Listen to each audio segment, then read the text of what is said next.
शांता एक साधी, प्रेमळ आणि कष्टाळू आई होती. तिचं संपूर्ण जीवन आपल्या मुलासाठी आणि त्याच्या भविष्यासाठी अर्पण केलं होतं. तिचा एकुलता एक मुलगा रोहित लहानपणापासूनच तिचं सर्वस्व होतं. त्याला चांगलं शिक्षण, संस्कार आणि आनंदी जीवन मिळावं म्हणून ती रात्रदिवस कष्ट करत होती. रोहित शिकला, मोठा झाला आणि त्याची लग्नाची वेळ आली. रोहितचं लग्न एका सुंदर आणि शिक्षित मुलीशी ठरलं होतं. तिचं नाव होतं अनुजा. अनुजा शहरातील होती, उच्च शिक्षित आणि आधुनिक विचारांची. लग्नानंतर काही महिने सगळं ठीक चाललं, पण नंतर परिस्थिती हळूहळू बदलायला लागली. अनुजाला शांताबाईशी जुळवून घेणं जड जाऊ लागलं. तिला शांताबाईचं साधं, जुने विचारांचं वागणं खटकू लागलं आणि ती सतत त्यांच्या गोष्टींवर टीका करू लागली. एके दिवशी अनुजाने रोहितला सांगितलं, तुझ्या आईला शहरातील जीवनाचा काहीही अंदाज नाही. तिच्या जुन्या विचारांमुळे आपलं आयुष्य कठीण होतंय. रोहित आधी काही बोलला नाही, पण काही दिवसांनी अनुजाच्या तक्रारीचा परिणाम त्याच्यावर होऊ लागला. त्यानेही आईला दोष देणे सुरू केले. शांताबाई आधी हे सगळं समजून घेत होती, कारण तिला वाटत होतं की नवीन नातं आहे, त्यामुळे वेळ लागेल. पण हळूहळू रोहितही अनुजाच्या शब्दात बोलू लागला. त्याला त्याच्या आईच्या साधेपणाचा त्रास होऊ लागला. शांताबाईला घरातील कामं करायला सांगितली जाई आणि जर काही चूक झाली तर अनुजा तिला वाईट वागणूक देत असे. एक दिवस रोहितने आईला स्पष्ट सांगितलं, आई, आम्हाला वाटतं की तू इथे राहून आमचं आयुष्य कठीण करत आहेस. तुला तुझं वेगळं बघायला हवं. शांताबाईला धक्का बसला. तिने पूर्ण आयुष्य रोहितसाठी अर्पण केलं होतं आणि आज तिच्या मुलगाच तिला घराबाहेर जाण्यास सांगत होता. तिला काहीच सुचलं नाही. तिने रोहितकडे पाहिलं. कदाचित त्याच्या मनात काही बदल होईल अशी आशा होती, पण त्याच्या चेहऱ्यावर कठोरता होती.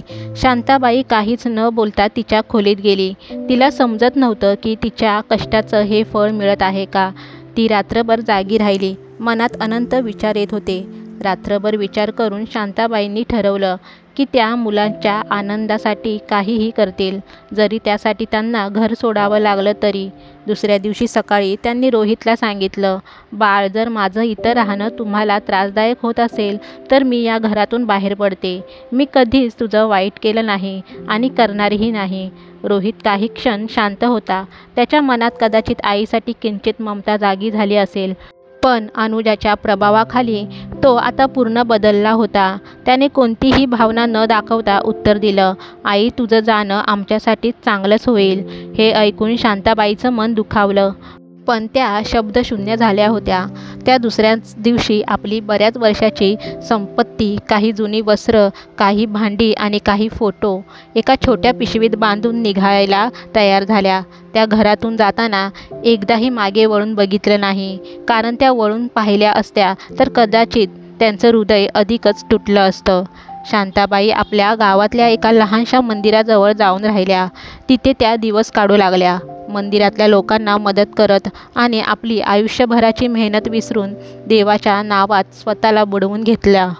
त्यांना एकच विचार मनात येत असायचा, माझ्या मुलाच्या सुखासाठी मी सगळं केलं, त्याचं चांगलं व्हावं हाच माझा आशीर्वाद आहे. दरम्यान रोहित आणि अनुजा घरात सुखी वाटू लागले होते. सुरुवातीला त्यांना वाटलं की आता शांताबाईंनी घर सोडल्याने त्यांचं जीवन सुलभ झालं आहे, पण हळूहळू परिस्थिती बदलू लागली. अनुजाला कोणताच निर्णय शांतपणे घेणं जमेनासं झालं. घरातले छोटे छोटे प्रश्न मोठे होऊ लागले. रोहितही आता तिच्या सततच्या तक्रारींनी त्रस्त होऊ लागला. आईच्या घरात असण्याने जे स्थैर्य होतं ते हळूहळू कमी होत चाललं होतं, पण रोहितला ते लक्षात येत नव्हतं. एक दिवस रोहित अचानक आजारी पडला. डॉक्टरांच्या तपासणीत समजलं की त्याची तब्येत गंभीर आहे आणि त्याला दीर्घकालीन उपचाराची गरज आहे. अनुजा घाबरली आणि तिला याची जाणीव झाली की या कठीण काळात तिला आधार देण्यासाठी आईची गरज होती, पण त्याच आईला त्यांनी दूर केलं होतं. रोहितच्या गंभीर आजारपणाची बातमी अनुजाला धक्का देणारी होती. ती घाबरलेली होती, कारण घरात कुणी मोठं अनुभवाचं आधार देणारं व्यक्तिमत्व नव्हतं. तिला आता शांताबाईची आठवण येऊ लागली. ती मनातून खूप पश्चाताप करत होती, कारण जेव्हा आई हवी होती तेव्हा तिनेच त्यांना दूर केलं होतं. एक दिवस रोहितला खूप त्रास होऊ लागला. डॉक्टरांनी सांगितलं की उपचार योग्यरित्या चालू ठेवले नाहीत तर परिस्थिती आणखी गंभीर होईल. अनुजा एकटीने या सर्वांशी झुंज देण्याचा प्रयत्न करत होती, पण तिला आता जाणवलं की शांताबाईच्या अनुभवाचं आणि प्रेमाचं या काळात खूप मोठं महत्त्व आहे. त्याच रात्री अनुजाने धाडस करून रोहितच्या खोलीत जाऊन त्याच्याशी बोलली. रोहित, मला खूप मोठी चूक झाली आहे. तुझ्या आईला घरातून बाहेर काढण्याची निर्णय मी चुकीचा घेतला. आपण आईला परत बोलवायला हवं. तुझ्या या आजारात त्यांच्या आशीर्वादाची गरज आहे. रोहित आधी काहीही बोलला नाही. त्याला वाटत होतं की जे काही झालं ते होऊन गेलं, पण आईचा त्याग, तिचं प्रेम आणि तिच्या कष्टाची आठवण त्यांच्या मनात यायला लागली. त्याला आता आईचं महत्त्व समजत होतं. शेवटी त्याने अनुजाशी सहमती दर्शवली आणि दोघांनी ठरवलं की ते शांताबाईला परत आणणार. सकाळ होताच अनुजा आणि रोहित मंदिराकडे गेले, जिथे शांताबाई सध्या राहत होत्या. दोघांनी मंदिराच्या दरवाजाशी उभं राहून शांताबाईंना हाक मारली. शांताबाईंनी हळूहळू मागे वळून पाहिलं. रोहित आणि अनुजा त्यांच्यासमोर उभे होते. डोळ्यांमध्ये पाणी भरलेले आणि चेहऱ्यावर पश्चातापाची भावना स्पष्ट दिसत होती. रोहित आईच्या जवळ जाऊन गुडघ्यावर बसला आणि म्हणाला, आई, मला माफ कर. मी मोठी चूक केली आहे. तुझे प्रेम आणि त्याग मी विसरलो. आता माझ्या आयुष्यात खूप मोठी संकटं आली आहेत. मला तुझ्या आशीर्वादाची आणि तुझ्या उपस्थितीची खूप गरज आहे. शांताबाई काही वेळ शांत राहिल्या. त्या रोहितच्या चेहऱ्याकडे पाहत होत्या, ज्यात पश्चाताप दिसत होता. त्या क्षणी त्यांचं मातृत्व जागं झालं.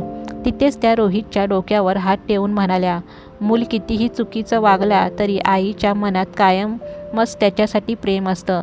मी तुझी आई आहे आणि तुला मदत करण्यासाठी मी कायम तयार आहे. शांताबाई रोहित आणि अनुजासोबत परत घरी आल्या. त्यांची परतफेड करण्याची इच्छा नसली तरी त्यांनी आईच्या प्रेमाने सर्व माफ केलं. त्यानंतर शांताबाईंनी रोहितची आणि घराची जबाबदारी परत आपल्या हातात घेतली. रोहितच्या आजारात त्यांच्या आईने खूप माया आणि सेवा केली. शांताबाईच्या आशीर्वादाने आणि काळजीने रोहित लवकरच ठीक झाला.